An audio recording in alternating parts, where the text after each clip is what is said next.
Да видим какъв мотор са сложили. Това с една ръка няма много дигна, бе. Леле, майко! Това е някакво пак 1,3 някакво, какво да е. Отново корите му липсват. Хубавото е, че поне другите течности си му са тук. Някакъв тежък капак, супер масивен. То даже си пише варнинг, т.е. да предупреждава. Да, 1,5 е всъщност това чудо. 4-цилиндрово. Леле, майко.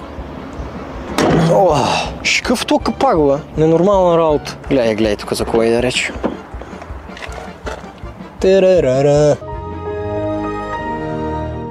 Направо Windows изключва се. Страшно. Показвам ви малко такива жертвени кадри. Я видим тук. Има ли нещо тук?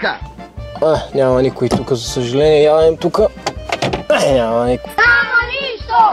Няма и да има. Кое за съжаление там са не види. Интересното е, че има тук екомод. Ето Mitsubishi Eclipse Cross S. Това пък какво е? Монтана. Това е монтанско. Ясно. Но тъй като не можа да ви покажа от вътре багажника, ще пробвам от тук. Да видим.